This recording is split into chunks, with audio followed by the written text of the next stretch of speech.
Hey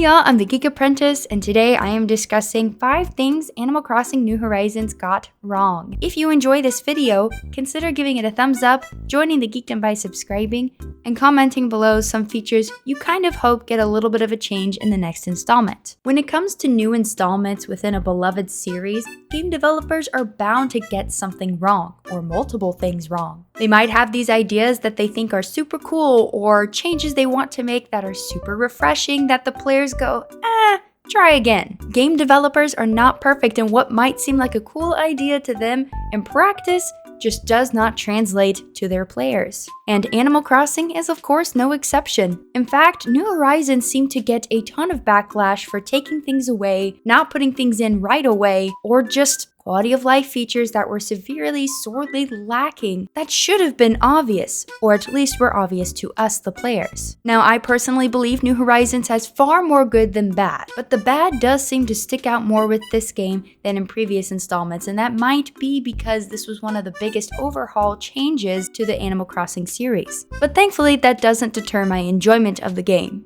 Well, not all the time anyway. But anyway, here is the list. Number 1. Golden Tools breaking. Correct me if I'm wrong, but Golden Tools did not break in previous installments. I understand one of the main mechanics of New Horizons is crafting, but Golden Tools are supposed to be golden and better for a reason, not just because they last longer, but because they last forever. So when my first golden slingshot shattered, my heart also shattered. It's not as if there aren't other uses for golden nuggets, so you can't argue that this gives us a reason to constantly use that item. Personally, I find the idea of golden tools breaking far more upsetting than the weapon breaking mechanic in Breath of the Wild. Honestly, I really didn't mind the latter. But I guess you could argue, similar to how the Master Sword should be master for a reason and not powered down, neither should our golden tools just break. Once again, they are golden for a reason. They should not have been made to break in this installment.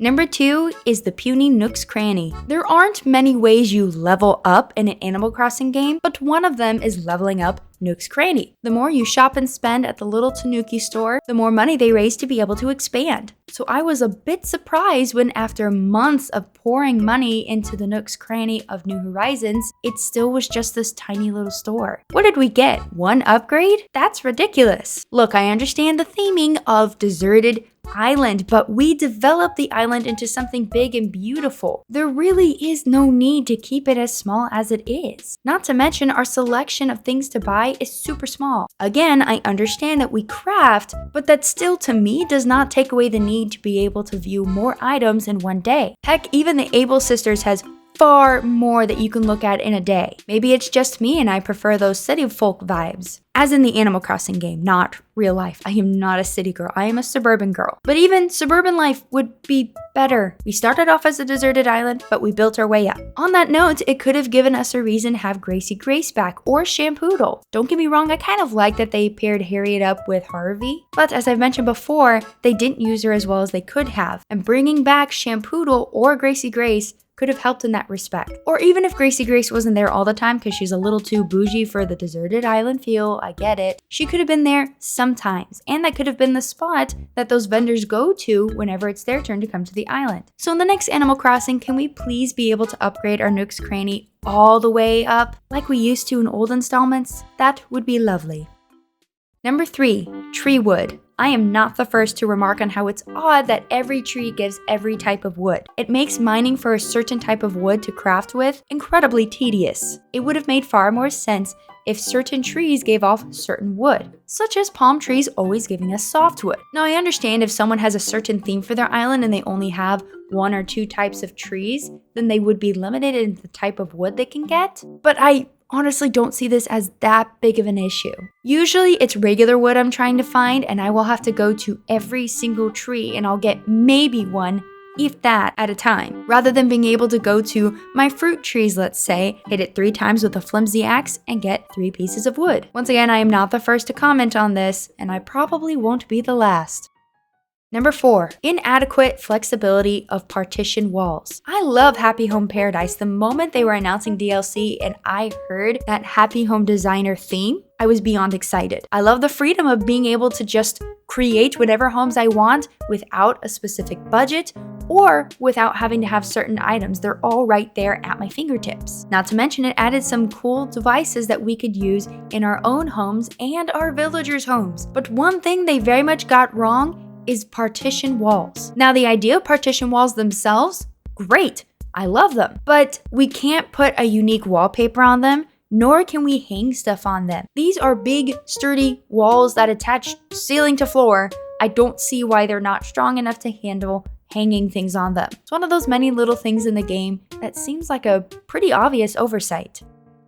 And lastly, the room sizes in our house. As a longtime Animal Crossing player, you can imagine my shock when, as I was upgrading my house, my main room didn't get any bigger, my side rooms and back room stayed super duper small, and my basement and attic were a really weird long size. Now look, I made it work, and it's cute, but I really miss having those big rooms, and I had planned out my house for that type of room. I don't really mind the long rooms for the attic and basement, but for our main first story rooms, having them that small is kind of ridiculous. At the very least, with all of the innovation and imagination and creativity we can take in New Horizons, one of them should have been to be able to pick our room sizes. Or better yet, they should have made it part of the DLC of Happy Home Paradise. I mean, you can do that in their homes. Why not in our own homes or even our villager homes? I get it, those are vacation homes, but isn't our island supposed to be like a dream vacation that also happens to be where we live? Come on,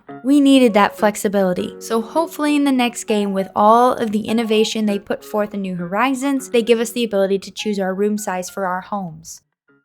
So that was my list of 5 things I believe Animal Crossing New Horizons got wrong. Some of them were just little oversights that perhaps they missed. Others seemed like changes that were completely unnecessary. But these were just my opinions. I'm sure there are people out there that don't mind any of these things and may have even liked these changes or were fine with the oversights. But I also know I am not alone in these thoughts. So please comment below if you feel the same about any of these or if you feel differently. Once again, if you enjoyed the video, consider giving it a thumbs up, joining the Geekdom by subscribing, and maybe following me over on Instagram and I suppose Twitter, but who really cares about Twitter? Big thank you to all of my patrons and channel members, especially those in the Highland tier on Patreon, like Joking Batman, Lorulian Sheep, Geek Mom, and McToppler. Y'all are the best. But anyway, that is all for today. Thank you for watching.